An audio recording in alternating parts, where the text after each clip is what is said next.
Bueno, aquí estamos en este noveno jueves que comenzamos esta idea de encontrarnos a trabajar sobre la recuperación y puesta en valor del patrimonio histórico educativo de nuestras escuelas.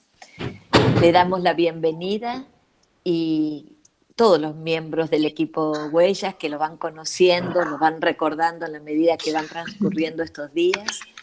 El programa Huellas de la Escuela, legado de la historia educativa de la ciudad de Buenos Aires, depende de la gestión cultural de la Subsecretaría de Gestión Económica, Financiera, Administración de Recursos del Ministerio de Educación.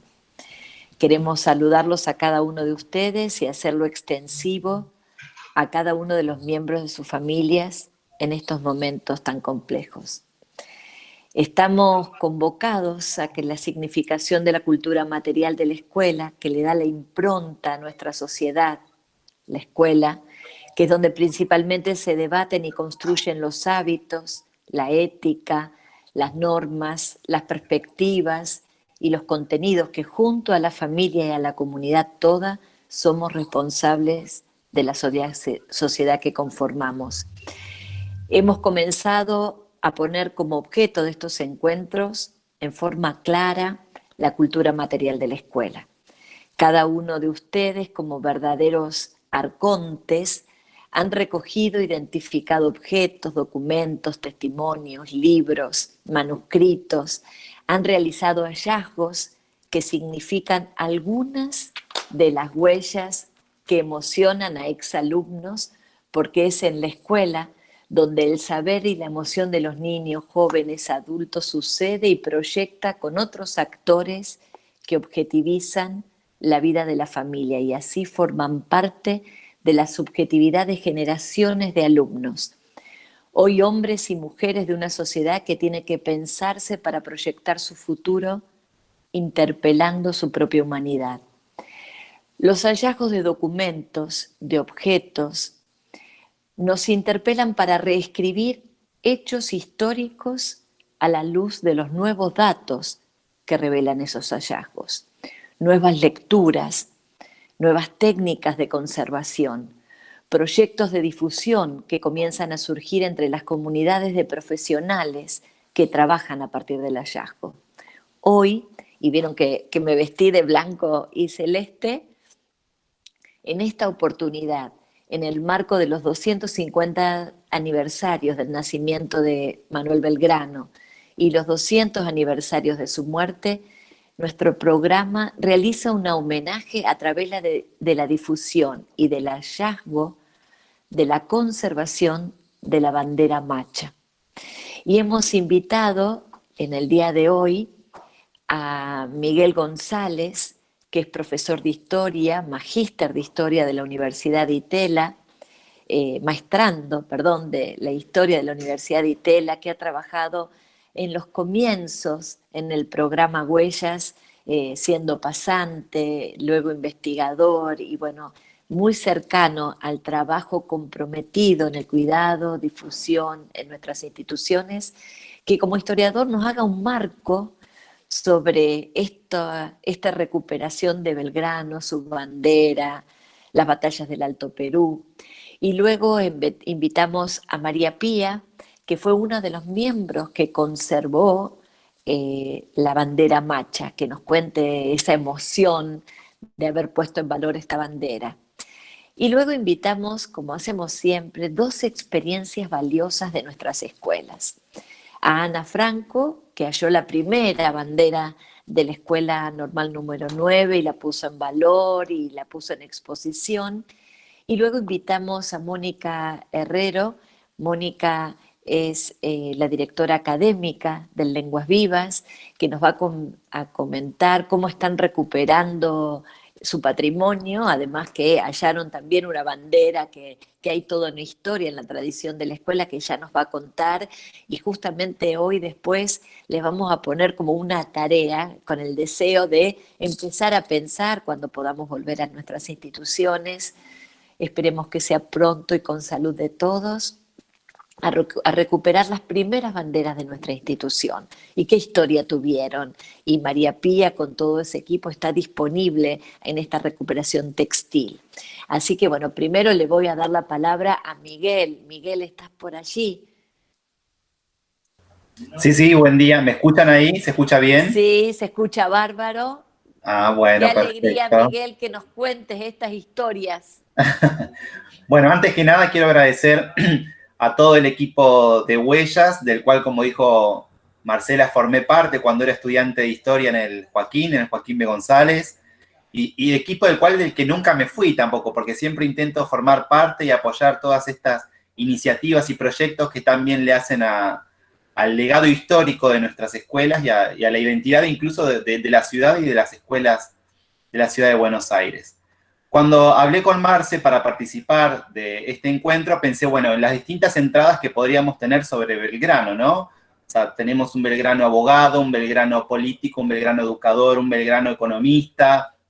Pensé encararlo por el lado de las Claro. escuelas incluso, ¿no? Este rol de educador, la creación de la escuela de matemática, la academia de dibujo, de náutica, pero pensé justamente aprovechando que hay un especialista, ¿no? Como que va a hablar después de mí, en hacer, bueno, este recorrido respecto de la figura de Belgrano y de las distintas batallas, pero no hacer algo como fáctico y nombrar fechas, sino como hacer como un recorrido un poco más ameno hasta llegar justamente a las batallas del Alto Perú.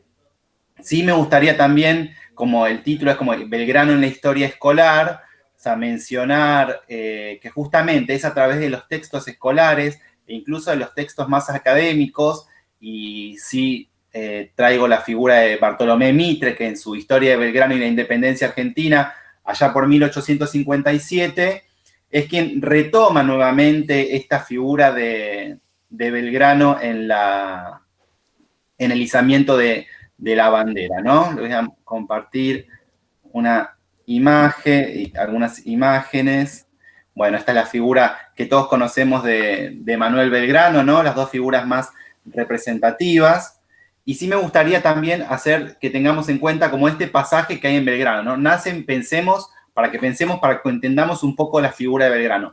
Nace en 1770, o sea, ni siquiera estaba creado el virreinato del Río de la Plata, viaja luego a España, vuelve, o sea, se crea como en un mundo colonial y sin embargo hay todo un proceso revolucionario incluso interno dentro de él que hace que forme parte luego del primer gobierno patrio, ¿no? O sea, nace en 1770, luego va a estudiar a España, ¿no? Su padre era europeo, participa, o sea, unos pocos años después ya como en las milicias, en las invasiones inglesas, como militar ahí en las invasiones inglesas, en 1806, 1807, y ya es en este momento, pensemos en historia, qué está sucediendo en España, ¿no? Tenemos Napoleón invadiendo la península, un rey cautivo, y acá es como también una de las primeras ideas que tiene Belgrano, que es lo que nos está mostrando la nueva historiografía o las nuevas investigaciones, qué es lo que propone él, ¿no? Que también me gustaría hacer una breve mención, esto, una mujer candidata para la corona, Carlota Joaquina de Borbón. Esto para mencionarlo, para ver qué están mostrando las nuevas investigaciones, ¿no? Que una mujer, hermana de Fernando VII, esposa del príncipe de Brasil, pueda, o sea, hacerse cargo de la corona, o sea, regente en América. Finalmente, bueno, estas ideas van, vienen, hasta que llegamos, como todos sabemos, a 1810, donde él participa en la redacción de este acta final y luego del primer triunvirato, y ahí ya empiezan, ¿no? Como esta nueva de Belgrano. Luego de la revolución, él viaja nuevamente a Europa, y ya cuando viaja con Rivadavia, o sea, ahí es como que también es imbuido por un montón de ideas que está sucediendo en Europa, no solo de la ilustración, sino de los hechos que están sucediendo, los hechos políticos, y es a partir de ahí que lo mandan, cuando en su regreso a Buenos Aires, lo mandan justamente a Rosario, ¿no? Con el ejército, con el regimiento de patricios y con la conformación luego del ejército del norte y las campañas al Alto Perú. Entonces tenemos que pensar, ¿por qué Rosario, no? Esta imagen tan mítica que nos aparece en los manuales escolares y decir, bueno, ¿por qué Rosario? O sea, un pueblo con menos de 1000 habitantes para esa época. tenemos que pensar justamente, o sea, en este avance realista de los reyes de las tribus, de los buques españoles que intentan navegar los ríos internos. Entonces es ahí que él instala estas dos baterías, más o menos, y se va ahí sobre el río Paraná, las baterías Independencia y Libertad, 1812, y es también en esta época entonces él propone y manda esta pequeña misiva, este oficio al Triunvirato de Buenos Aires, de este pequeño fragmento para que también entendamos, que dice: siendo preciso enarbolar bandera y no teniéndola, la mandé a ser blanca y celeste conforme a los colores de la escarapela nacional. Espero que sea de la aprobación de vuestra excelencia. Entonces, lo que dice Belgrano es, bueno, ¿cómo nos identificamos ante este otro español realista? Entonces, él lo que dice es esto: enarbolar una bandera blanca y celeste pensando incluso en la escarapela, ¿no? Dice, si tenemos escarapela, ¿por qué no utilizar una bandera? Lo que le contesta el triunvirato es: no es el momento de izar una bandera. O sea, pensemos que estamos en 1812 y la independencia se va a declarar en el 16, 4 años después. Entonces, lo que le dice el triunvirato es: no, esperemos un poco. Obviamente, la respuesta de la carta del triunvirato, Belgrano no la lee. O sea, cuando llega la carta, Belgrano ya había sido enviado al norte, con el ejército del norte, a las campañas del Alto Perú. Entonces, esta carta él no llega a leerla, pero sí la lee luego cuando está ya en el Alto Perú. Pero bueno, ya hay como este primer como gesto incluso revolucionario, o sea, de enarbolar una bandera que no tiene, que es diferente a la bandera guardirroja, como se dice, o sea, a los elementos propios del Imperio Español, ¿no? Es como que ya hay como cierta revolución interna que él manifiesta junto a sus soldados.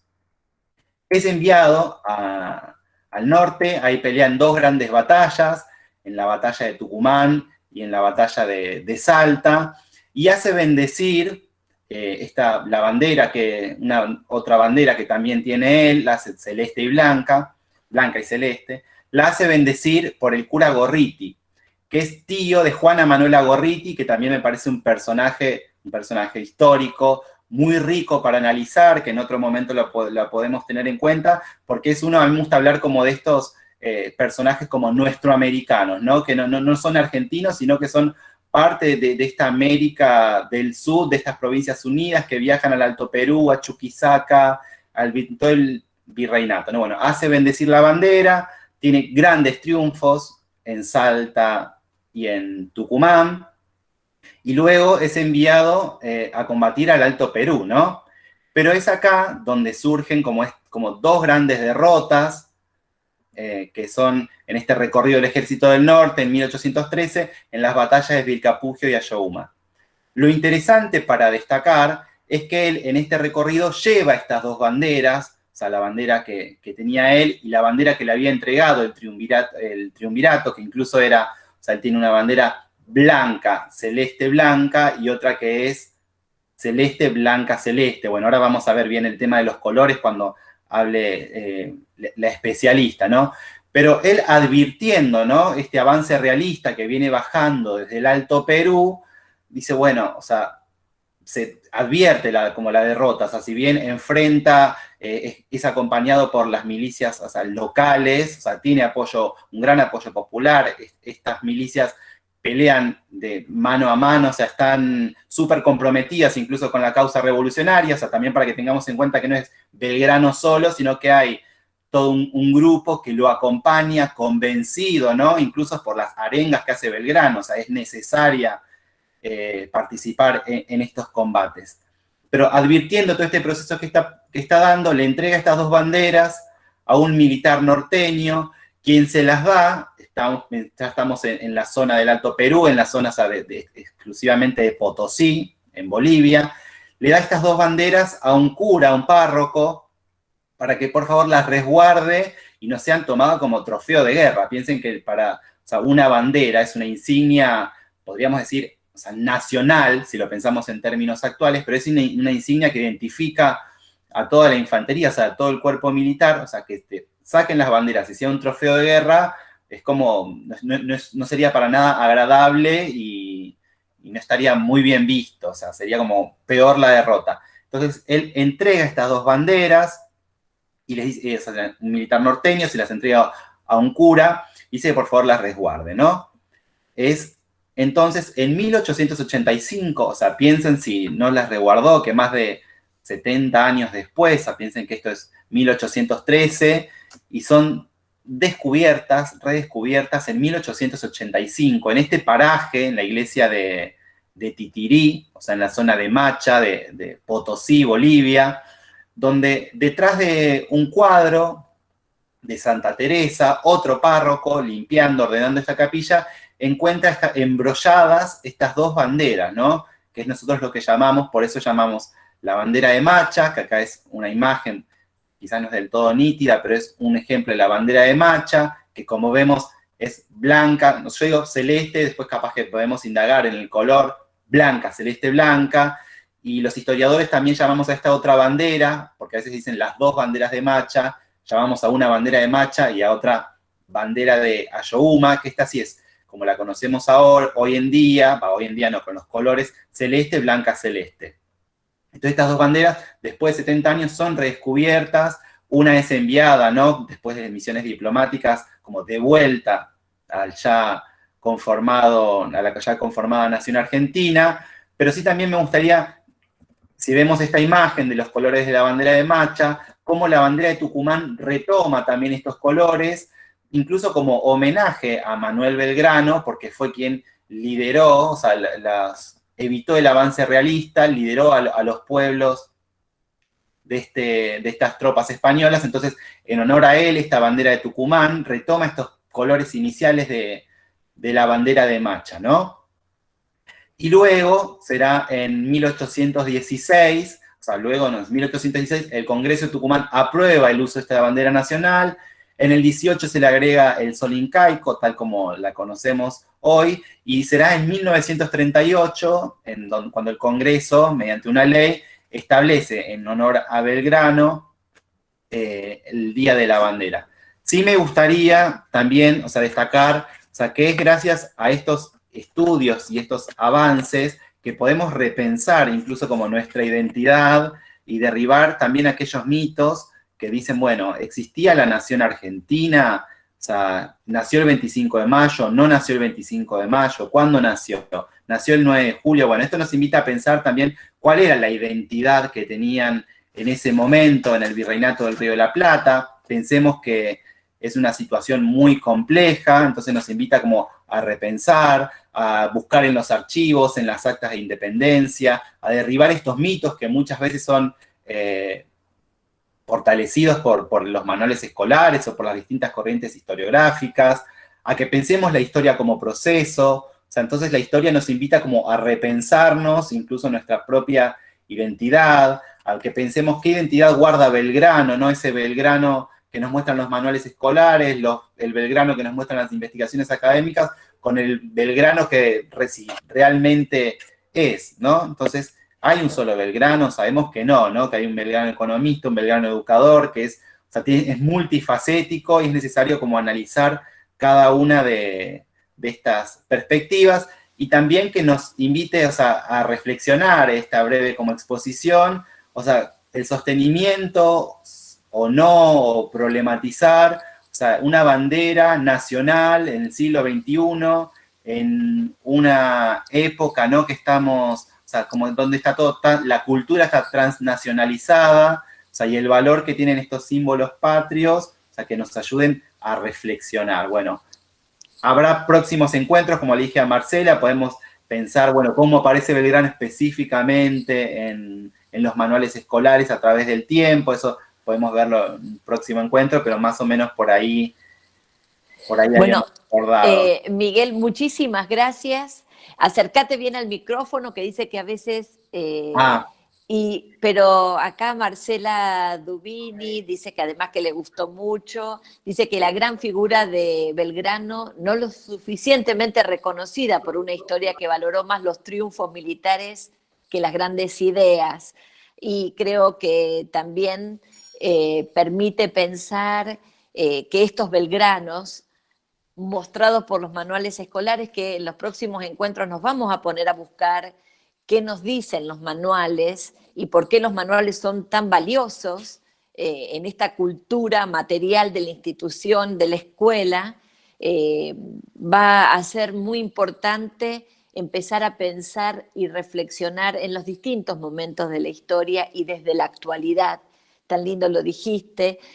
Si alguien quiere comentar algo en el chat, si quieren hacer alguna pregunta, están invitados. Y también la idea es que se acople Miguel con Pía, que va a poner en valor la bandera, y trabajen algo acerca de los colores y demás. María, ¿querés presentar a Pía? Acá te están felicitando, Miguel, mirá qué lindo, impecable Miguel, cuánto Bueno, muchas gracias, muchas aprendizaje, muy gracias. bueno, felicitaciones. Es nuestro Miguel, les quiero recordar que es parte de nuestro equipo y que fue creciendo como todos, así que Ahí vi hermoso. que también preguntan dónde está la bandera macha. Bueno, esperemos que exponga a Pía a ver qué nos cuenta y retomamos también estas preguntas a partir de lo que ella nos cuente. Perfecto. María, ¿nos presentás a Pía? Sí, sí, por supuesto. Gracias, Marcela. Bueno, primero que nada, quería felicitarte, Miguel. Espectacular la charla, me gustó muchísimo. Y bueno, ahora doy paso a presentar a la licenciada María Pía Tamborini. Ella nos va a contar sobre la puesta en valor y la restauración de una de las banderas de Macha. Bueno, María Pía es licenciada en Historia de las Artes Plásticas, conservadora, restauradora, es especialista en textiles y conservadora del Museo del Legislador de la Cámara de Diputados de la Nación. También es docente. Es socia activa a SACOR, Asociación Argentina de Conservadores y Restauradores, y AIC, Instituto Americano de Conservación de Trabajos Históricos y Artísticos. Pía también es miembro organizativo de ACRA, Asamblea de Conservadores y Restauradores Autoconvocados. Así que bueno, Pía, es un gusto tenerte hoy acá. La verdad estamos muy agradecidos y bueno, te paso la palabra. Hola, muchas gracias a todos. Bueno, especial un abrazo a vos, María, que nos conocimos en uno de los congresos de restauración, y Marcela por haberme convocado. Muchas gracias. Bueno, muy buena la introducción, Miguel, bárbaro, porque yo siempre doy una introducción de la parte de los descubrimientos, de cómo se descubrió la bandera, pero bueno, ya lo dijiste mejor, así que bárbaro para mí. Voy a poner el power un poco para ir contándoselos. Bueno. Un momentito, que no me aparece.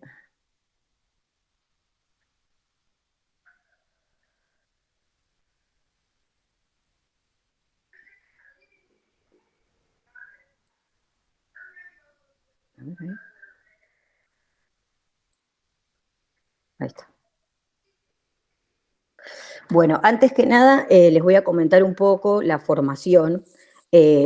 Digamos, acá en Argentina, para ser restaurador conservador, digamos que uno puede estudiar la carrera, hay en 3 institutos, la Universidad de San Martín, la UNA y también la UNSA.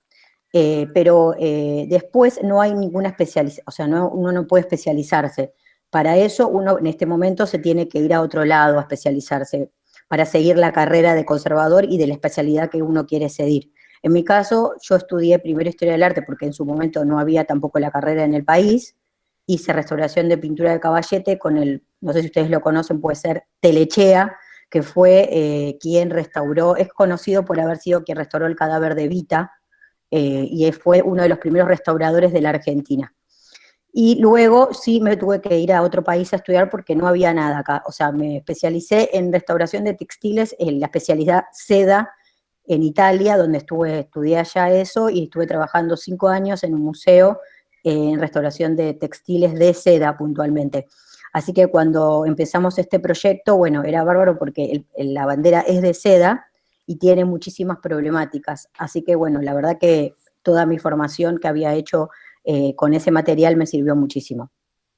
Esta bandera llegó al Museo Histórico Nacional en 1896 por un trabajo que hicieron en los dos países, tanto Bolivia como Argentina, y el que en ese momento era el director del Museo Histórico Nacional hizo los arreglos para que la bandera que correspondía más a la bandera nuestra actual, que es celeste, blanca y celeste, estuviera en la Argentina, y la otra, que es la blanca celeste blanca quedará en Bolivia. Por este motivo nosotros tenemos solo una bandera acá. Como verán, llevó bastante tiempo, desde 2007 al 2009, la restauración la realizamos 2 restauradoras textiles, Patricia Lisa y yo, María Pía Tamborini. En Argentina, en la actualidad, hay solamente alrededor de 9 restauradores textiles que nos especializamos puntualmente en ese material. Trabaja en el Museo Etnográfico, en otros museos del país, también en algunos lugares del interior, pero no hay mucha gente que se especializa en ese material. Ustedes me podrán preguntar por qué, y es simplemente porque la realidad es que todavía acá el textil como material en los museos no está considerado como arte mayor. Entonces, la realidad es que los museos, cuando tienen que dar plata para restauración, siempre ponen en valor primero las obras de arte como consideradas cuadros y demás, y los textiles no es tan importante, está como en segundo lugar, por decirlos. Inclusive, digamos, cuando uno estudia textiles fuera del país, las especialidades son 3, son alfombras, tapices y textiles en sí, como banderas, vestuario, y nosotros acá en Argentina tenemos que saber los 3 materiales, porque no hay suficientes objetos de esa especialidad. Entonces, el restaurador textil, ahora nosotros, por ejemplo, tanto Patricia como yo, hemos restaurado tanto las banderas como también los tapices, muchos tapices o gobelinos, pero es porque acá todavía no le dan tanta importancia a los textiles o todos esos materiales, como en otros lados que hay más cantidad también de obras de ese tipo. Entonces, nosotros hacemos un poco las 3 obras. Bueno, la restauración de la bandera de Macha duró 2 años. Es mucho tiempo, visto así, pero la realidad es que en el intervalo pasaron diferentes problemas. No sé si se acuerdan el famoso historia del robo del reloj de Belgrano, seguramente lo tienen fresco porque hace poco volvieron a robar monedas en el Museo Histórico. Bueno, nosotros, después de mucho trabajo para poder ponerla en valor a la bandera, porque no se quería tocar, porque ahora cuando van a ver cómo se veía a través del enmarcado, era una pieza muy complicada. Finalmente, se logró hacer el proyecto. El día que finalmente logramos desenmarcar la bandera, ¿sí?, que la logramos poner para desarmar el marco, abrimos la pieza, la colocamos y como siempre volveríamos a trabajar el día siguiente. Se habilitó una habitación especialmente cerrada para poder solamente trabajar nosotros, las restauradoras, porque esta pieza de cera, como después van a ver con las imágenes, estaba muy deteriorada, y como no sabíamos cómo iba a estar la pieza, porque ustedes cuando la ven a través de un marco y un vidrio que la aprieta, lo que pueden ver parece completa, que es la imagen que mostró antes, ahora yo se las vuelvo a mostrar, parece que estaba entera, pero cuando se sacó el vidrio, ¿qué pasó? Esas eran pequeños fragmentos todos desarmados. Entonces nosotros pedimos una habitación cerrada, que podíamos entrar solo nosotros, obviamente, y el director, y bueno, muy felices y contentas, nos fuimos el primer día de trabajo, colocamos la bandera desarmada, y simplemente la separamos del marco, nada más, ni la movimos, porque había que darle estabilidad a la pieza, y el otro siguiente día, esa noche se robó el reloj de Belgrano. Y resultó que por un largo tiempo no pudimos volver al museo. Pasaron más de 6 o 7 meses que nosotros no nos dejaron entrar, en un estado de desesperación absoluta porque no sabíamos qué estaba pasando, y además porque, bueno, o sea, habíamos dejado la pieza obviamente cuidada y demás, pero no sabíamos qué iba a pasar después de tanto tiempo sin poderla ver, luego de haberla abierto, después de años de haber estado así. Así que fue un periodo desesperante, mandando notas, emails a todos lados. Fue terrible, la verdad que pasamos un mal momento, pero bueno, finalmente lo bueno es que volvimos cuando finalmente pudimos volver al museo, cuando se volvió a abrir y nos dieron el permiso, y la bandera, al haber estado en esa misma habitación, con ese mismo tipo clima, digamos que no había habido un cambio desde su desarmado a cuando nosotros regresamos. Así que la estabilidad del ambiente nos sirvió realmente. Así que bueno, finalmente nos podemos poner a trabajar, y por eso es larga el periodo, porque nosotros durante ese tiempo, que digamos no pudimos acceder al museo, lo que hicimos fue hacer todo el tema de los estudios de los fragmentos. Trabajamos con, bueno, químicos, especialistas de todo tipo. Nosotros trabajamos generalmente con el INTI, que nos hace los análisis de textiles, de fibras y demás. Y bueno, ese tiempo nos permitió trabajar así que cuando volvimos al regreso de la problemática del robo, ya nos instalamos a hacer la puesta en valor. Bueno, voy a empezar entonces, siguiente. Estas son las dos fotos que mandó que había puesto antes nuestro compañero. Como verán, son las dos banderas, y ahora cuando ustedes ven acá las fotos, ustedes se van a sorprender el color que tiene, tanto la de la bandera que está en Bolivia, como la bandera que está en Argentina. Y como verán, a simple vista parece que más o menos la problemática del estado de conservación era similar. Hay unas faltantes, como ven, pero bueno, no habría diferencia. Ahora, ¿qué pasó? Esta foto fue sacada cuando llegó, la que le dice bandera de Ayumuna, cuando llegó a la Argentina. Pero después esa bandera, hasta que nosotros la pudimos intervenir, o sea, imagínense los años que pasaron, estuvo en una situación de estrés permanente, colgada con una madera que le trajo un montón de problemas de acidez. Ahora después les voy a mostrar en qué estado estaba la madera, que la decoloró, y después con un contacto directo con el sol que le daba, sol diario. Entonces, todos esos problemas de deterioro, digamos, ¿qué pasó? No estaba así cuando nosotros la pudimos acceder. Esa es la foto que tiene de cuando llegó a la Argentina. Y en vez, la bandera que se quedó en Bolivia estaba mejor. Primero porque ya solo haberla expuesto de manera horizontal, que es como se tienen que exhibir las banderas, ya estaba en mejor estado. Y segundo, que estaba en un lugar cerrado, que no le daba el sol, así que un montón de beneficios. Por eso cuando después uno va y las ve, en su momento la de la bandera que estaba en Bolivia siempre estuvo en mejor estado cuando se recibió para restaurar, que la de la Argentina. Ahora les voy a mostrar la bandera, cómo estaba cuando nosotros, el primer día, este es cuando se desenmarcó, el día famoso que les conté, y se bajó por primera vez. Estaba en esta pared que les digo, colocada. Ven que a simple vista, si ustedes ven la imagen, se ve bastante bien, digamos. Sí, lo que no vemos para nada son los colores, o sea, los colores no existen más el blanco ni el celeste. Uno viró hasta el ocre y el celeste viró hacia un verde, o sea, no existe más el celeste y blanco. Eso también a nosotros nos trajo bastante problemas, no a nosotros en sí como restauradores, pero sí desde el punto de vista de la investigación, porque bueno, obviamente cuando bajamos la bandera, se empezó a trabajar, venían 800 millones de personas a verla, especialistas de todos lados desesperados, como diciendo, ¿dónde está la bandera? Se la robaron, porque después de haber robado, bueno, hubo una serie de problemas con la gente que estaba muy preocupada, la cambiaron y demás. Entonces, bueno, nosotros trabajábamos en una habitación del museo, o sea, formaba parte de, digamos, de las salas que la gente podía pasar con un vidrio y nos venía a trabajar. Así que eso daba tranquilidad también para las personas que vienen siempre al Museo Histórico, los alumnos y demás.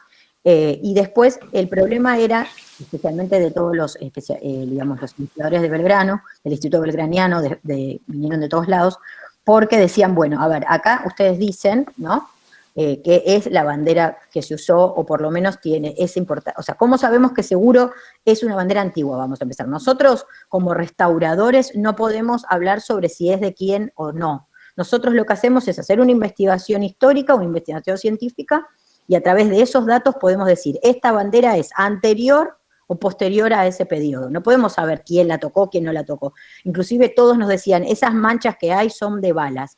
O sea, nosotros obviamente ya sabemos por lo que hemos estudiado, que las balas dejan una mancha puntual, pero la gente no lo sabe, entonces hacemos una investigación científica y demostramos que no era sangre, que eso era un producto de la decoloración, que los productos eran de unas manchas de oxidación que venían del fondo, bueno, un montón de cosas. Científicamente demostramos los hechos y después están los investigadores del punto de vista histórico que estudian eso. Nosotros nos paramos ese es nuestro límite, no podemos dar definiciones de otras cosas. Los restauradores hablan desde el material y desde lo científico y los estudios que hacemos en las piezas y en los soportes que trabajamos. Entonces, el problema era, ¿dónde está el color celeste? Porque no hay ni un color celeste en ningún lado. Desesperados buscaban y nosotros les decíamos que sí, porque habíamos hecho el estudio de las fibras y se había visto, que ahora lo vamos a ver, que sí, que el color celeste estaba. Bueno, no, sí, no, sí. Finalmente, gracias a Dios, cuando le empezamos a desarmar, en un bordecito muy interno que estaba doblado varias veces, se encontró el color celeste. Que más allá de lo que nosotros le mostrábamos, que los análisis científicos determinaban que eso era color celeste, había sido, qué color era y demás, digamos que los investigadores no se quedaron tranquilos. Finalmente encontramos el color celeste, pequeño, ahora lo van a ver, mínimo, pero bueno, también les dio una tranquilidad que sí que esa bandera era de ese periodo, que es lo que nosotros podemos determinar a través de la ciencia, digamos. Bueno, acá van a ver como el día que la bajamos, acá van a ver un poco, esto había sido el primer acercamiento que nosotros hicimos para hacer un estado de conservación, en qué estado estaba, antes de poder hacer, porque eso se ve a través del vidrio, entonces ustedes si lo ven de acá dirían, bueno, está mal, digamos, la ven completa, vieron que está, o sea, la ven completa a todos estos lados. Ahora cuando se desarma van a ver el estado en que estaba, que esto no era lo que vimos. Y este es el lugar, esta flechita que está arriba, es donde se ve el pedacito celeste que encontramos. Ahora se los vamos a mostrar más cercano. Bueno, esto son los tipos de trabajos que hacemos nosotros, se llaman croquis de deterioros, donde marcamos todos los deterioros que hay en las piezas, cómo es y demás. Esto fue el momento que la bajamos, o sea, al lugar donde íbamos a trabajarla, es esta habitación que yo le digo que era una sala, que se armó para poder trabajarla ahí, dentro del museo. Y como ven en esta imagen, van a ver que la madera que estaba protegiendo por detrás era una madera común y silvestre, era madera de cajón de verdura, o sea, la madera común de las cajas de las verduras, era eso, incluso cuando desarmamos la madera se veía en la forma de la caja que ellos habían puesto. Estas son maderas que no están, digamos, protegidas ni no se usan para, obviamente, ningún tipo de trabajo de obra de arte, porque son maderas que son digamos, de descarte, y que si uno estudia la madera sabe que la madera con el tiempo hay una acidez que la va transmitiendo. Entonces, la madera que había sido marrón, se había oscurecido, le había pasado la acidez a la tela de fondo, que era blanca, ahí la van a ver, color ocre, y eso había pasado a la tela en sí. O sea, había oscurecido y se había oxidado también la tela de la bandera, o sea, el color famoso blanco y verde que nosotros vemos, lo vemos por ese motivo, por el fondo de la madera y la tela que había oxidado. Y así estaba la tela de fondo que se desgranaba, o sea, porque estaba completamente ácida, se desarmaba en las manos. Y todo eso que había pasado a través de la madera y la tela, pasó a través de la pieza. Así que nosotros nos encontramos con un problema gravísimo, por eso la seda se desarmaba en las manos, o sea, eran como fragmentos, millones de fragmentos y pedacitos mínimos.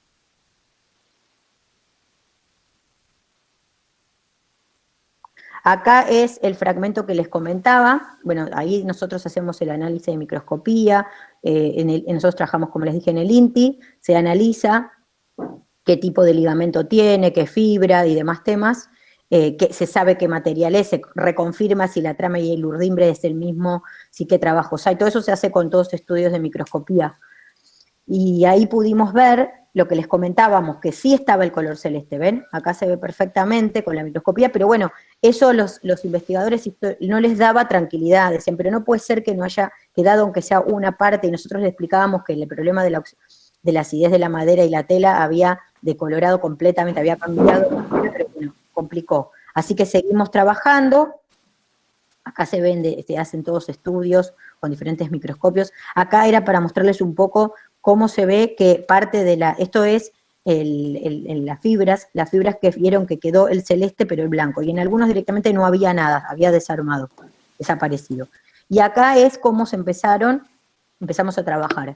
La bandera, como siempre les comentó antes el compañero historiador, está formada por 3 bandas, las 2 banderas están formadas por 3 bandas, las telas son las mismas, y lo que es la de Aoyoguma es un poquitito más grande que la de Macha, tiene 32, la otra tiene, o sea, tienen unos milímetros de diferencia, pero son similares, o sea, eso puede determinar que fueron realizadas en la misma época, y como verán acá, empezamos a desarmarla, ven que estaba completamente, se desarmaba en las manos, eran como fragmentos de fragmento. Ahora les voy a mostrar una foto más que impresiona realmente.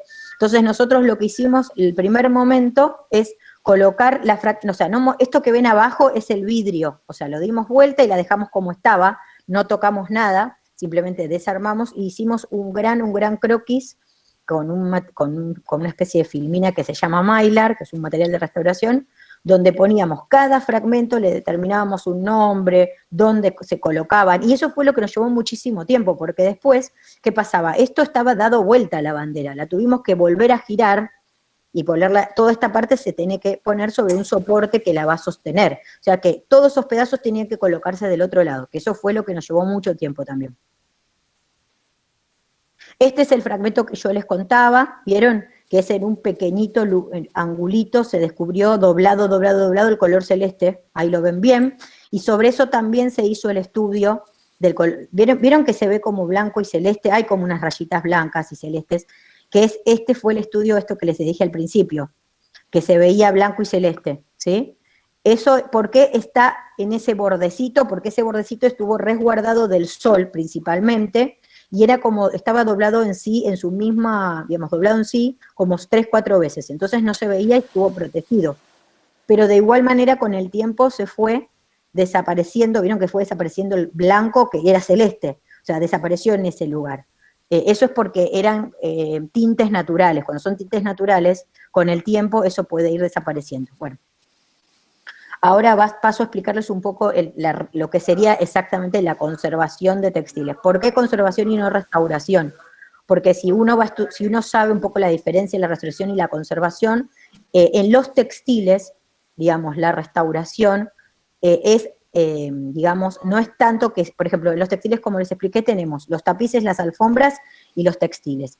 En los tapices y en las alfombras es restauración porque yo vuelvo a colocar las urdimbres y las tramas y retejo. O sea, la manera de retejer, ¿sí? A lo que nosotros conocemos la palabra retejer de alguien que teje, bueno, entonces estoy poniendo material nuevo en el original, o sea, restauro, coloco material nuevo para preservar, pero estoy poniendo material nuevo en el original. Ahora, en los textiles no se pone nada, ni se pega, ni nada. Lo único que se hace es lo que se llama la consolidación, y por eso es conservativo el proceso de textiles, y es lo siguiente, como verán acá hay una especie de croquis que les explica. ¿Qué se hace? Se elige, ven que acá dice bandera, esa sería digamos, el material original de lo que nosotros tenemos de estos fragmentos textiles. Se coloca por debajo una tela de soporte que se elige, que debe ser similar en tipo y color a la tela, inclusive puede tener un poco más bajo el color, para que luego se coloquen los fragmentos o los pedazos, si tenemos en grandes, según cómo es la pieza, sobre esa tela, y ellos lo que hace es, sobre el textil se coloca un tul de protección, que es un tul que es invisible, digamos que en Argentina trabajamos siempre con materiales que son no los hechos para la conservación, porque la realidad es que acá no tenemos esos materiales, unos los puede traer del extranjero, pero en la Argentina no se consiguen.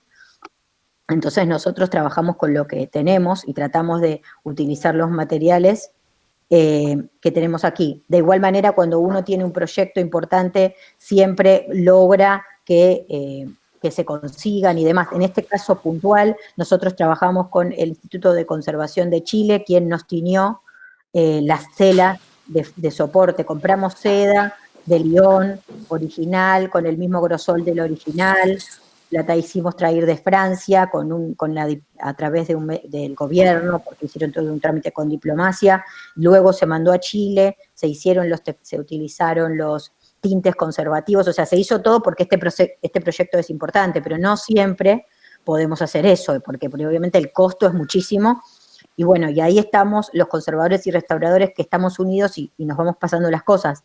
Pero la realidad es que si uno trabaja en otro lado, se consiguen esos materiales y son especiales. Acá en Argentina no. Pero bueno, conseguimos la tela especial, pero el tul de protección, que no era el de conservación propiamente dicho, que se hace solo en Inglaterra, que se llama Maline, se utilizó uno muy semejante y el color es igual. O sea que si ustedes se acercan a la pieza, no saben que hay un tul. Incluso en un montón de lugares que uno va, y uno no tiene el ojo entrenado de que tiene que ser especialista, digamos, no sabe que tiene ese tul. Ese tul es un tul, el tul de novias, pero el tul, digamos, con dibujito romboidal, es muy chiquitito, del color de la pieza. Entonces, lo que hace es protegerla y a su vez no permite que entrar el polvo continuo. Y permite también limpiarlo sin hacer tanta fuerza. Se usan unas aspiradoras de baja presión, que digamos es muy liviano en el textil, y se puede usar con esto. Entonces, ese es el proceso. No se toca el original, nosotros no tocamos, o sea, no se hace nada sobre la pieza, no se puede ni tocar ni coser. Simplemente lo que hacemos es coser alrededor de cada fragmentito, o sea, el fragmento queda, la palabra se le dice sándwich, parece vulgar, pero es la realidad, queda en el medio entre el tul y el soporte. Y nosotros con unas agujas muy pequeñas, que son las agujas que se usan, curvas, que se usan para cirugía de ojo y de hígado, y las que son las para seda, ¿no? Porque según el material, si uno está usando algodón y otros materiales son agujas curvas un poco más gruesas, y seda pura, natural, o del color teñido, se cose cada fragmentito con un hilo invisible y puntada invisible, que ustedes a simple vista no ven nada, y en el futuro, que si uno decidida que no lo quiere hacer o que lo quiere cambiar, agarra una tijera corta y los fragmentos nadie los tocó, o sea, nosotros no tocamos los fragmentos, son los originales, nadie puso mano. Por eso es conservativo y un poco no es restauración, que sí en otros materiales, por ejemplo, pintura, ustedes colocan un material y entonces si ustedes quieren luego retirarlo, es más difícil, o sea, siempre ese material quedó en la pieza, pero la conservación textil es conservativa completamente. Bueno, acá se ve un poco el trabajo que les había comentado, de que se hizo todo el croquis para luego colocar cada fragmento en su lugar. Ahí estábamos con la tela que yo les dije que se tiñó, ¿se acuerdan? Que se mandó a Chile y demás, y se colocaba por arriba, ven que es del mismo color, bastante parecido el color, es del tipo tafetán, igual grosor de fibra y demás. Acá estábamos cosiendo, no sé si prestan un poco atención, si la imagen les deja ver, vieron que hay parece como algo nublado un poco, bueno, eso es el tul del color, pero ustedes no se dan cuenta, digamos, que ahí en cada lado, alrededor de cada fragmento está cosido, nadie lo puede ver eso, o sea, es tal la pequeñez que es ¿qué sirve? Ustedes me pueden decir, bueno, pero ¿por qué este método? ¿Por qué? Porque nosotros lo que hacemos es lo siguiente, si ustedes verían, ¿no? ¿Se acuerdan la primera foto que mostramos que se veía la bandera pero con agujeros? O sea, los agujeros siguen estando, yo no puse nada ahí. Pero ¿qué pasa? Para el espectador la veo completa. Es digamos, es uno de los más importantes de él, es uno de los códigos que sigue el restaurador y el conservador de todo el mundo. La legitimidad del material, la reversibilidad de los materiales, son como lo que nos guían a nosotros, ¿sí? Legible, que quiere decir que yo puedo ver una banda entera, pero si me acerco, puedo saber qué es restauración y qué no, ¿sí? Pero la banda ustedes la ven completa, o sea, si ustedes se miran en esta misma foto arriba, a la izquierda, van a ver que no estaba todavía la tela de fondo y la ven diferente, o sea, ven manchas, no pueden entender que hay una banda entera, pero al lado ven algo completo. Eso es lo que nosotros, digamos, tenemos que hacer, que el espectador la pueda verla entera, pero siempre sabiendo que es lo original y que no lo es. Acá estábamos colocando la banda que sería blanca, pero es ocre, ¿se acuerdan? Que el color no estaba. Acá es donde estábamos cosiendo, cosíamos cada fragmento. Acá, si ven, es muy pequeña, la agujita es mínima, ¿sí? Pero bueno, se cose cada fragmento alrededor. Después lo que se hace es colocar otro soporte por abajo, para sostener toda la pieza, o sea, las tres bandas se trabajaron por separado y después se unieron. Y ahí estábamos midiendo exactamente cómo estaban armadas, o sea, nosotros siempre miramos el original, cómo habían armado el original, cuántas puntadas había de cada lado, cómo era y demás, para que fuera igual, ¿sí? La unión. Nos ayudaron dos chicas que eran pasantes, que estaban estudiando con nosotros en la UMSA en ese momento, Ivana y Sol.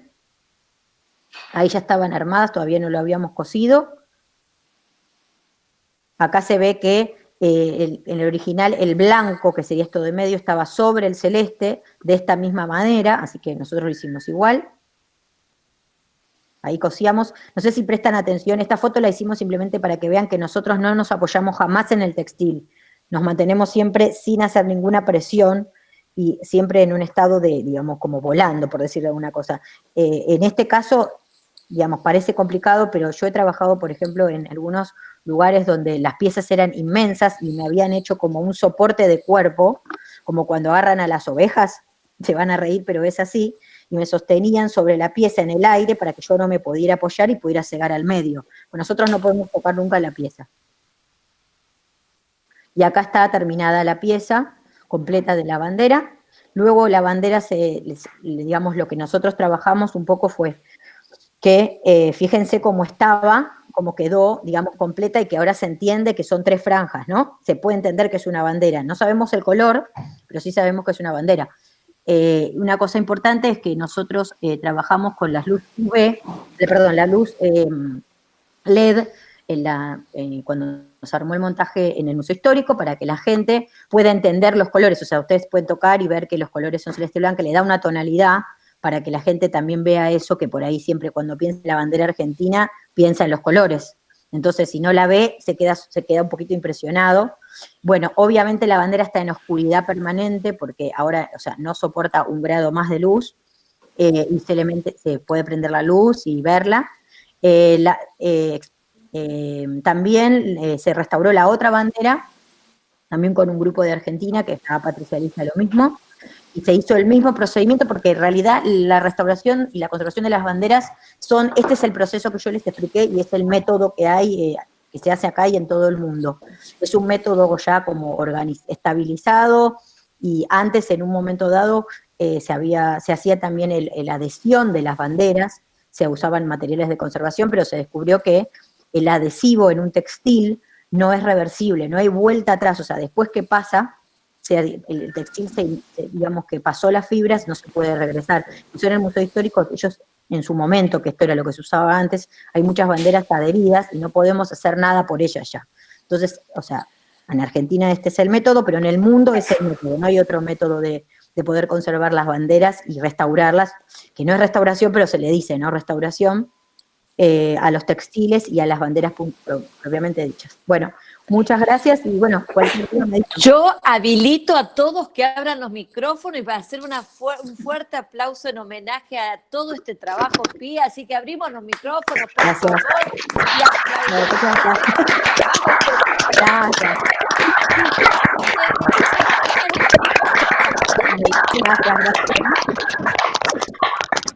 Ahí todos, pues a decir vos, o sea, realmente.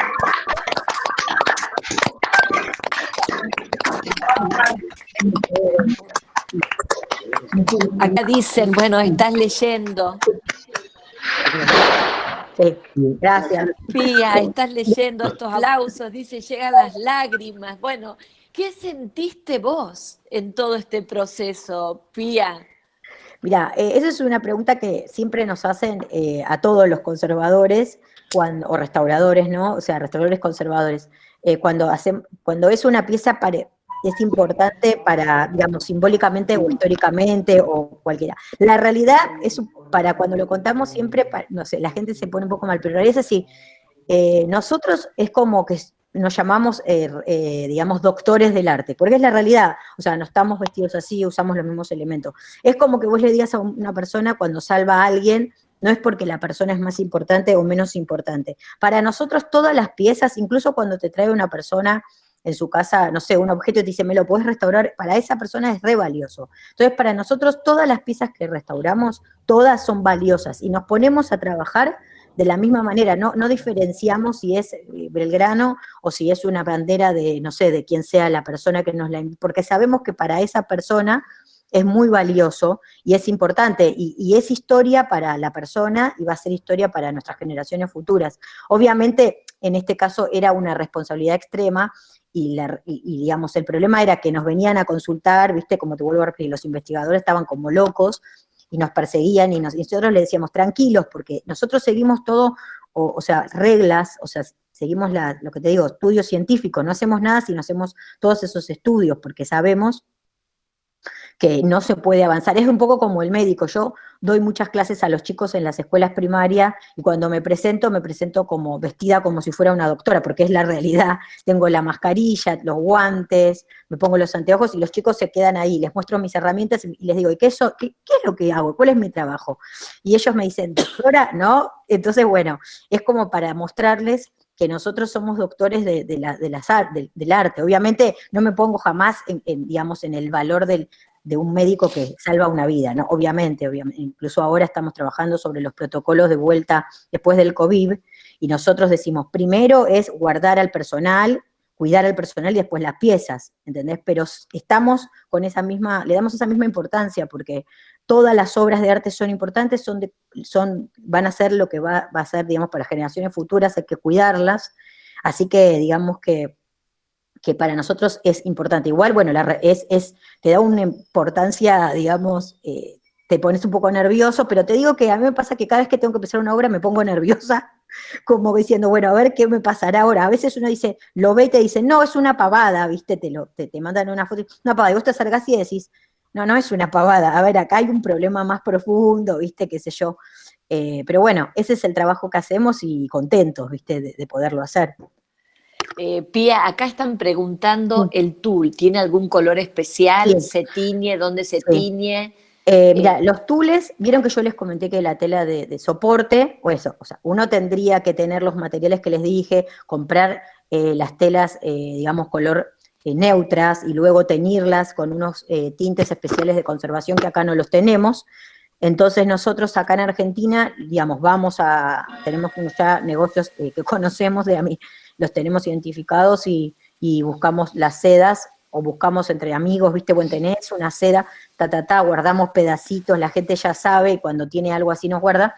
Y el tul es el que les comenté, el tul romboidal de casamiento, siempre tiene que ser del mismo color, o sea que no se identifica. A veces uno dice, es verde, pongo verde, y no, capaz necesitas un beige, porque lo importante es que no se vea, ¿entienden? Nosotros en este caso usamos uno que es como una especie de color ocre dorado, pero sin brillo, que es uno que lo usamos mucho porque en muchas banderas que hemos restaurado usamos ese color, porque sirve mucho y da como una idea de homogéneo el color. Lo compramos en 11, digamos, pero es ese que yo le digo, ese color. Pía, hay muchas preguntas. Sí. No, cortito, no, que también que me quedó ahí de una de las preguntas, que es, ¿dónde estaba la otra bandera? O sea, esta está en el Museo Histórico y la bandera de Macha está, o sea, en la Casa de la Libertad, en Sucre, junto a los restos de Juana Zurduy. Y desde el punto de vista histórico, o sea, sumado a esto que decía María Pía, o sea, lo que se sabe que estos tintes, estos pigmentos son pigmentos europeos, lo que nos da la pauta también que esto entra por el puerto de Buenos Aires también, que no son tintes americanos, sino que son traídos de Europa, que entran por Buenos Aires, y es ahí donde inician este recorrido. Sí, lo mismo que la seda, porque era seda. Exacto. Cuando nosotros hicimos el estudio, bueno, sabíamos, obviamente, pero cuando vos haces el estudio te dan exactamente la explicación, y entonces ahí, digamos, sabíamos que la seda fue traída por el puerto, como dice él, y bueno, o sea, eso se sabe entonces que de qué periodo puede ser. Nosotros no sabemos, como dice él, no podemos saber quién la tuvo en las manos y demás, pero sí que eso es de ese periodo, porque sabemos que en ese periodo entró el barco, que traía sedas, bla, bla. Entonces podemos determinar un periodo histórico. Y una cosita más, y ya, no, que la bandera Macha ahora hicieron como unos nuevos estudios sobre el color, y dicen que es como un azul índigo el de la bandera Macha. Mira, sobre eso, justo, Bárbaro, que me lo dijiste, nosotros ya lo habíamos dicho, y tuvimos una gran discusión con ese químico, porque nosotros habíamos trabajado con el INTI sobre el azul índico, y después resulta que ese hombre salió a decir, tuvimos que hablar con el hombre y decirle, a ver, esto ya se había determinado cuando se hizo la restauración. Entonces, nada, ya tuvimos discusión con ese señor, porque ese estudio se había hecho, está hecho y firmado por el INTI, que tiene más, digamos, con respecto a que es el Centro Tecnológico Nacional, ¿viste? Y el hombre salió a decir que lo había hecho él y no era así. Eso lo aclaro acá porque vos lo comentaste, ¿viste? Perfecto, perfecto. Sí. Qué bárbaro. Decime, Marce. Lo que les quiero contar es, Pía, vos sabés que la gente que entra a trabajar, a participar en Huella, después no se va más. No las dejamos más. pero no solamente yo, sino todos los equipos de las escuelas, así que seguramente vas a ayudarnos a poner en valor Obvio. otras banderas de las escuelas Sí. que acá me están diciendo, creo que la escuela mía participó en tal cosa, no, tenemos en guarda la bandera de Obvio. tal. Mira, hace poquito, el año pasado, restauré la bandera de Urquiza, la primera bandera de Urquiza, y lo interesante fue que encontramos en el mismas banderas otras banderas escondidas. La verdad que cuando uno se mete en este ambiente de las banderas es re interesante, la verdad. Nosotros siempre cuando trabajamos con estos temas de las banderas, trabajamos con dos historiadores. Vos seguro lo debés conocer, Miguel Gregoric, ¿lo conocés? Y Sí, Carrillo, sí, que sí, sí. los conoces, obvio. Ellos siempre nos están apuntalando, más que nada, bueno, lo conocimos por lo de Belgrano, pues imagínate, estaban como enloquecidos, y de ahí en más mantenemos un contacto siempre con ellos, ¿viste? Y cuando hay alguna una duda o algo, ellos vienen, siempre la verdad que muy gentiles, nos dieron una mano en un montón de temas, que la parte histórica, la verdad nosotras lo estudiamos, pero no es nuestro fuerte, así que sí, sí, obvio, cuenten conmigo, eso seguro. Y además queremos invitarte próximamente a todo lo que implica volver a la escuela Sí, y obvio. el cuidado del patrimonio después de la pandemia. Sí, yo en Entonces, sí. Este sí, momento sí, estoy trabajando en el protocolo COVID y regreso o sea, yo tengo un proyecto, ya que, bueno, te lo cuento porque un proyecto que ya hace varios años aprobado por el Ministerio de Trabajo, es una capacitación que se da al personal que está en lo que es servicios generales y mantenimiento de los edificios históricos, donde lo que hacemos es enseñarles a armar un protocolo de cómo tienen que cuidar, donde hay material histórico o hay piezas históricas, cómo tienen ellos que acercarse a la limpieza, porque más allá que les dan los productos, la gente de limpieza le dan los productos y dicen, chau, limpiá, no les explican nada, ellos, la verdad, tienen muchas dudas, entonces lo que hacemos simplemente es explicarles cómo se limpia cada soporte y decirles para su cuidado personal cómo lo tienen que hacer, y ellos después arman protocolos de trabajo. A partir de ahí, estamos trabajando con el protocolo ahora a la vuelta a museos, y vamos a sacarlo a través de la Cámara de Diputados, es un protocolo para regresar la gente que va a trabajar en limpieza y cómo acercarse a donde hay, digamos, todo lo que son piezas de patrimonio cultural. Pía, Así que te te lo paso. comprometo ya que en las próximas reuniones nos ayudes con esto Obvio, y además de agradecerte y decirte que ya formás parte de este equipo eso grandote me que encanta. tenemos, Muchas queremos gracias. invitar a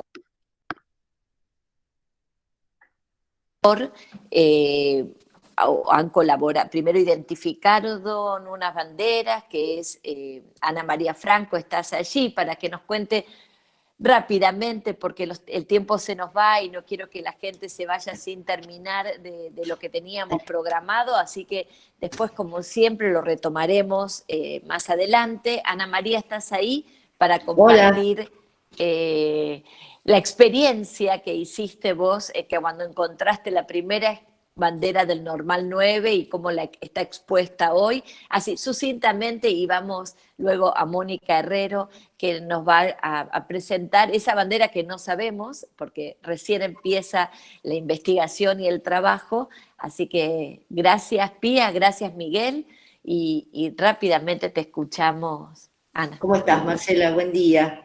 ¿Me están escuchando? ¿Me escuchás? ¿Me escuchás? Sí. Sí, ¿Sí? sí, sí, se escucha perfecto. Ah, bueno. ¿Cómo estás, Miguel? Y hermoso, María Pía, todo tu trabajo, te felicito. La verdad, he aprendido un montón hoy. Me encantó. Y igual, Miguel. Sí, les cuento, fue una experiencia escolar maravillosa, la recuperación y la conservación de la bandera, que es del 1914, de la Escuela Normal Superior número 9, y la forma en que se encontró también, pues estábamos ante los preparativos del centenario, los festejos del centenario, esto, que se iba a dar en noviembre de 2014, y finales de octubre, cuando estábamos acomodando y acondicionando los espacios para el festejo, las vitrinas, los libros, todo lo que se quería mostrar ese día, aparece una caja que no estaba en buen estado y bueno, de hecho me puse guantes y barbijo porque no sabía qué me iba a encontrar dentro de esa caja Cuando la abro aparecen metros y metros de tela, una emoción muy grande, cuando me doy cuenta que es la bandera, nuestra bandera, y por supuesto con la pérdida de color por el paso del tiempo, que no podía calcularlo en ese momento, hasta que aparece el moño con la inscripción en letras de hilos de oro, donde dice Escuela Normal Domingo Faustino Sarmiento, y les voy a mostrar la imagen, perdón, me entretuve conversando, contándoles. Acá me están ayudando. Y bueno, sigo contándoles. Y dice el año 1914, que coincidía justamente con el centenario que estábamos preparando el evento. Y bueno, a ver la imagen, ahora ya la pasamos. Les quiero mostrar.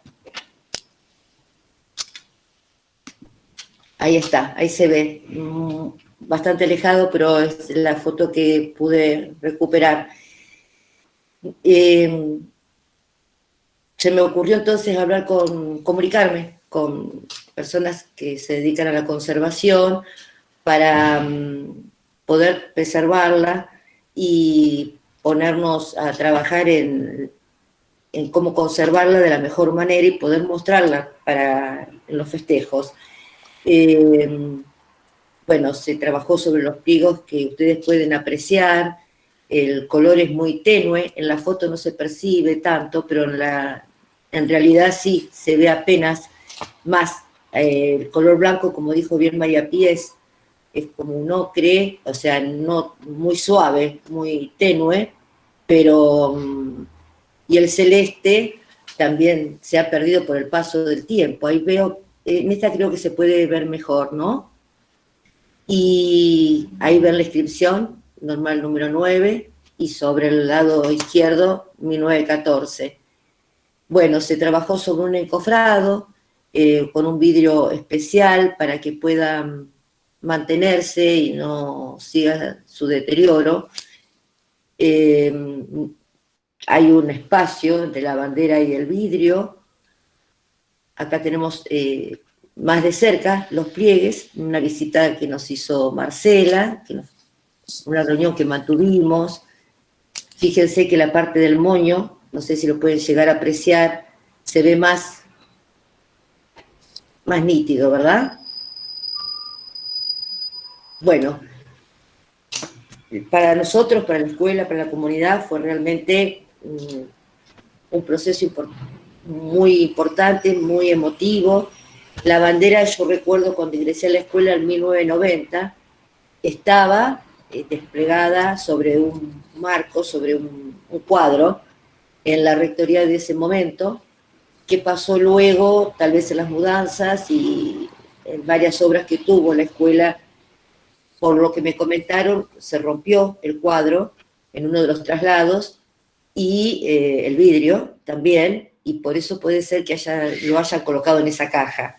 Pero bueno, hoy está en la rectoría de la institución y ese día, el día del festejo, la gente estaba muy conmocionada al poder ver la primer bandera de nuestra escuela y esperemos que, bueno, que pueda perdurar. Y si no la llamamos a María Pía. Claro, María Pía también, que, bueno, eso lo vas a ver vos, Marcela, que María Pía pueda hoy la bandera está en un marco de conservación, como nos sugirieron en el momento, y es realmente preciosa, que está dentro de la rectoría de la escuela. Muchísimas gracias, Ana. De María Pía, que no se usó ningún tipo de pegamento, así que bueno, yo creo que María Pía va a poder seguir ayudándonos. Sí, obvio, ustedes cuenten conmigo, y incluso si, como ahora es imposible cualquier tipo de trabajo, obviamente, claro, pero si vos, Marce, o quieren, me pueden ir mandando las fotos, yo puedo ir viendo ya que se va a ir necesitando, o sea, como para que cuando Dios sea que volvamos a salir a las calles, pero puedo ir trabajando ya a través de imágenes. Y también, María Pía, hay más banderas en la escuela, más actuales. Esta es la más antigua que la que responde a la fecha de la escuela, ¿no? Bárbaro. Que por eso fue realmente emocionante en ese momento que lo Sí. recuerdo muy bien. Bueno, Sí. muchísimas gracias, Ana. Gracias a ustedes, Marcela, gracias. Gracias. Y ahora por permitirme me esto. gustaría darle la palabra a Mónica. Mónica Herrero, estás por allí. Mónica, Sí, acá así nos estoy. contás sucintamente todo el Muy trabajo, bien. porque esta es como una primera presentación de lenguas y la recuperación de esta escuela histórica tan importante que tiene la ciudad y así. Después Bueno, seguimos. perfecto. Voy a ser lo más sucinta posible. Gracias, Marcela, gracias, Huellas de la Escuela, y bueno, felicitaciones a los oradores anteriores. La verdad que me da un poquito de cosa venir ahora, porque yo no tengo todavía la bandera tan en proceso como ustedes, pero sí les puedo contar. Esperen, voy a compartir, si me disculpan un minuto. Bueno, tal como ustedes lo ven, ahí dice huellas de la cultura material, o sea, de nuestro instituto. La segunda, vamos para abajo, Mili. Yo solo quería dar 2 o 3 datos. Nuestro instituto nace en 1904 y en 1963 se traslada a la actual sede, que es donde estamos en Pellegrini 1515, que es la mansión Saavedra Celaya. Y desde el 2017 yo soy la secretaria académica desde 2018, pero desde antes, o sea, la gestión anterior, porque si bien nosotros somos regentes de nivel terciario, llegamos al cargo por una elección. Entonces, bueno, ya desde mi predecesora empezamos a impulsar la recuperación del patrimonio con la colaboración y el asesoramiento de Huellas de la Escuela. Y lo que viene después, en la próxima, son como 4 etapas en las que yo intenté un poco resolver esto. La primera fue una organización del acervo fotográfico. La escuela, imagínense, tiene 116 años, hay fotos del año de Ñaupa, por decirlo de alguna manera. Y bueno, queríamos tratar de conservarlas, recurrimos a Huellas, nos informaron cómo teníamos que hacer y con la asistencia de algunos colaboradores de Huellas se organizó mucho, se guardaron las fotos en un papel que fuera libre de ácido para conservarlas y que no fueran arruinándose más todavía con el tiempo. Una segunda etapa en la que pusimos en valor una gran cantidad de documentos. Hay libros calificadores y de asistencia, que son unos libros enormes, muy pesados, muy grandes, de otra época, de 1920 tenemos, ahí les voy a contar algunas cosas. Correspondencia, o sea, cartas, tarjetas de gente que mandaba a la escuela para decir que iba a asistir o no a alguna celebración. El libro de oro, que es donde se asientan algunos de los grandes acontecimientos de nuestra escuela.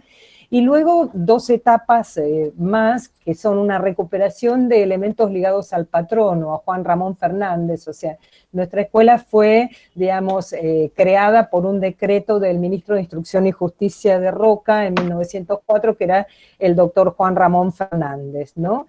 Y nosotros a partir del 2017 celebramos el Día del Patrono, y en eso encontramos una carta de su puño y letra. Y una cuarta etapa que es la de esta bandera que tenemos y que hemos descubierto que fue una donación de, que fue una donación de un expresidente de la Nación.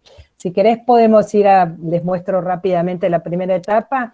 A partir de las fotografías, lo que se hizo fue, además del trabajo de la conservación, con nivel medio, en el marco de este proyecto, se hizo una visita guiada en 9 postas, ¿no? O sea, los chicos de secundaria, de la mano de 2 docentes, o sea, la profesora Karina Cosco y el profesor Sebastián Riguero, trabajaron para abordar la reconstrucción histórica y patrimonial de este edificio, que es la mansión Saavedra Celaya. Y lo que hicieron fue, con los registros fotográficos, fueron instaurando postas y buscando material que les permitiera contextualizar, lo cual, además de aprender acerca de la mansión, les permitió también generar un poco de empatía, digamos, y compromiso con la digamos, con la aproximación al oficio del historiador, con la toma de conciencia, sobre todo de la importancia de la preservación y pertenencia pública del patrimonio, así como el afianzamiento de los propios vínculos de ellos con la institución y con ese lugar que recorren diariamente. Lo que ven ahí son un par de fotos muy antiguas cuando la que hoy es nuestra escuela era una casa de familia, ¿no? O sea, si pueden llegar a ver, está toda armada como si fuera una recepción y una gran escalera muy hermosa que tenemos. Además de esta primera etapa, en esta primera etapa podemos seguir lo que hicimos, podemos pasar a la próxima, establecimos un fondo documental. Tenemos, de nuevo al anterior, por favor, Milagros, ahí está.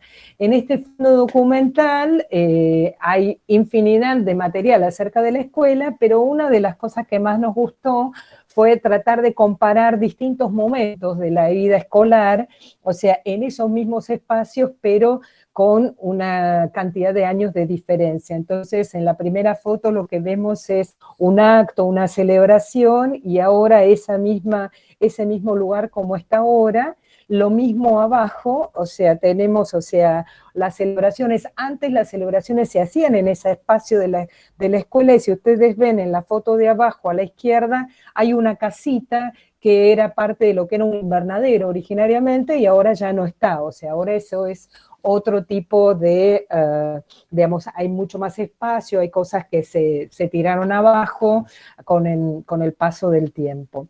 Dentro de esta primera etapa, vamos a la próxima, así no los, fíjense, o digamos ya la segunda etapa, disculpen, estaban los libros de calificaciones. Como son muy grandes y pesados, nos fue difícil, o sea, la verdad es que yo, además estando en casa, no tengo todo el material a mano, pero sí recuerdo que nosotros tomamos nota de algunas de las apreciaciones de los docentes acerca de los alumnos en aquel momento. Este es un libro de 1920, 1921. Fíjense que, digamos, los docentes ponían cosas tales como no sirve, no va a llegar, es incapaz ni de repetir lo que se ha dicho varias veces, ¿no es cierto? Para la historia de la educación esto es para un la historia de la manjar. educación, claro, claro. O sea, haragana, apagada, inteligente, hay una parte que dice que es desastre, horrible, ¿no? O sea, digamos, ella no quiere, no sirve para nadie, en fin, no sirve para nada, dicen, de una de las... Y después la última, que es muy simpática, es manga cortas y telas transparentes, haragana, desprolija, descuidada, sin lógica, cabeza llena de pájaros, desordenada, vulgar, parece una desorbitada, demasiado preocupada de trajes y modas, ¿no? O sea, ese tipo de ¡Wow! ¿Esa era la anotaciones... mala? ¿Hay alguna buena? Sí, bueno, hay una que dice prolija, callada, y después entre corchetes pone estructurada, ¿no? O sea, pero sí, y hay, digamos, nosotros las que recabamos fueron justamente estas, que cuando uno compara lo que pasaba, lo que podía decir un docente antes y explayarse, o sea, con términos absolutamente subjetivos acerca de los alumnos, y lo que sucedería hoy si alguien le dice a un alumno no sirve para nada, ¿no? O sea, además de que no lo alentaríamos en nada, ¿no? Pero bueno, eso fue muy interesante y lo expusimos, porque todo este material después en la noche de los museos, aprovechando la noche de los museos, expusimos mucho de eso. Si seguimos con la próxima, para hacer así un poco más... también está la correspondencia, lo que yo les decía, o sea, tenemos los libros que produjo la propia institución, sus libros administrativos, de calificaciones, de asistencias, pero también la correspondencia, o sea, en aquella época, cuando, por ejemplo, se celebraron los 25, los 50 años de la institución, se cursó invitaciones a una gran cantidad de personas. Por ejemplo, Regina Pacini de Alvear dijo que iba a asistir a la, digamos, a la celebración de uno de los aniversarios de la escuela, ¿no? O sea, cuando ya había dejado de ser, digamos, ya no era la primera dama, pero todavía tenía un lugar de importancia. Y Fanny H. de Borges, la mamá de Borges, ahí se excusa por no poder asistir a un lugar, fíjense, o sea, esto quedó guardado y se lo puso en algún momento en una carpeta, o sea, que tiene los agujeritos para restauradores y conservadores, o sea, tiene los agujeros del papel que digamos, que evidentemente se archivó como uno archiva todo, le pone los agujeros y lo mete en una carpeta de esas de archivo, ¿no? Pero bueno, la mamá de Borges excusándose porque no podía ir a una celebración, y quiero aclarar que la relación de Borges con la escuela es que su papá dio clases en la escuela. Por eso, digamos, la mamá de Borges, evidentemente, en aquel momento se le debe haber informado de alguna celebración y la gente decía que no iba a ir o que iba a ir, como el caso de Regina. Vamos con la próxima. Y por último, el libro de oro. Quizá no se ve nada, pero en nuestro libro de oro tenemos, digamos, las firmas de visitas tales como Raúl Alfonsín, luego de haber sido presidente, o de Juan B. Justo también, ¿no es cierto? En la época en que Juan B. Justo era digamos, un personaje importante en la política argentina. O sea que también tenemos un registro de todas esas grandes ocasiones por las que, digamos, ha atravesado la escuela y que las hemos celebrado. Vamos a la próxima, digamos.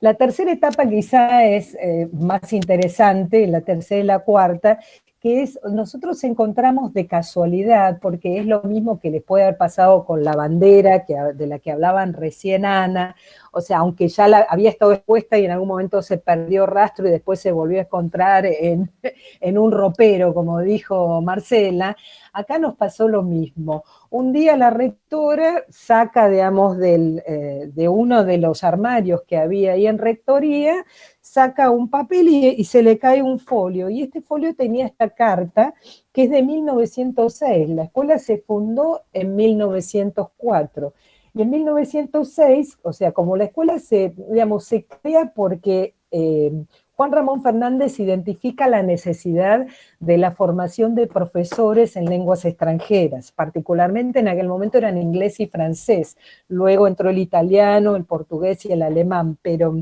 había, digamos, en aquel momento esta necesidad de profesionalizar a los docentes de lenguas extranjeras, se crea la escuela, y con con mucho éxito, porque 2 años más tarde el gobierno de Francia le da un reconocimiento a la directora de la escuela por los exámenes y por el excelente desempeño de los alumnos de la escuela en la lengua francesa. Cuando Juan Ramón Fernández se entera, obviamente, le manda una carta a la directora de la escuela felicitándola por ese logro. Y nosotros encontramos la carta y también el sobre, ¿no? O sea, lo que ustedes tienen es la primera foto, es la correspondencia, es una correspondencia con marca de agua, y la segunda es, digamos, se muestra la marca de agua, y la tercera es la limpieza superficial. Aquí trabajó Cintia Sánchez en la conservación, en el cuidado de esta carta, y ella, digamos, nos dio este informe, que era una carta producida en tinta sobre un papel con marca de agua, que la carta y el sobre presentaban algunos indicios de deterioro y pequeños pliegues o faltantes de papel, y se realizó un tratamiento de conservación, que consistió en limpiar superficial y localizado en seco, digamos, aplanar, digamos, lo que se había localizado y acondicionar en un soporte para la exhibición. Y si vamos a la próxima, Filmina. La próxima, a ver. Ahí van a ver cómo la acondicionó Cintia para después nosotros colocarla en una vitrina y exhibirla el día, digamos, festejando el día del patrono. Ese mismo y día. además, Mónica, el orgullo, ¿no? Cuando la Embajada de Francia y los investigadores se acercan a mostrar esta carta, ¿no? Que es un hallazgo. Absolutamente. es un hallazgo y además, o sea, un reconocimiento además a la institución por parte de un gobierno extranjero por el logro de nuestra institución en aquello para lo que fue creada, que fue para formar docentes de lenguas extranjeras.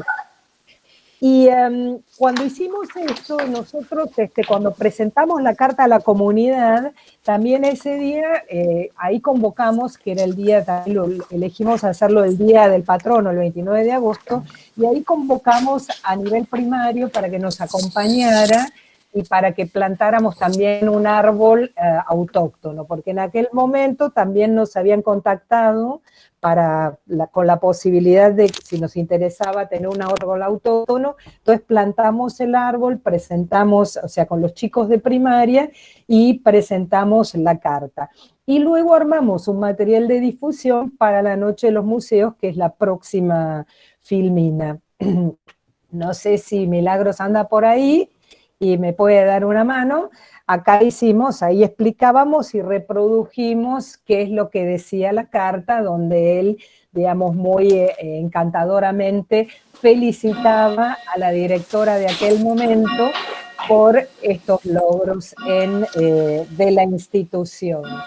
Y por último, si pasamos la próxima, tenemos esta bandera. Nosotros a veces, como les pasó a los colegas, a Ana, que encontraron la bandera del ropero, a nosotros nos pasó algo mucho más extraño, que la bandera siempre estuvo ahí y estuvo expuesta. Si ustedes ven a la izquierda, van a ver, si bien ahí justo daba el sol, o sea, yo le pedí, fíjense, al guardia que está hoy en seguridad en la lengua, que me mandara una foto por WhatsApp, así que estas son las fotos que conseguí, pero digamos, estuvo siempre ahí expuesta a la entrada de rectorado. Y uno dice, bueno, es una bandera argentina más, qué sé yo, es una escuela, hay banderas, está bien. Bueno, en principio, si ustedes logran ver, la bandera digamos, está desprendida del asta, o sea, se nos cayó.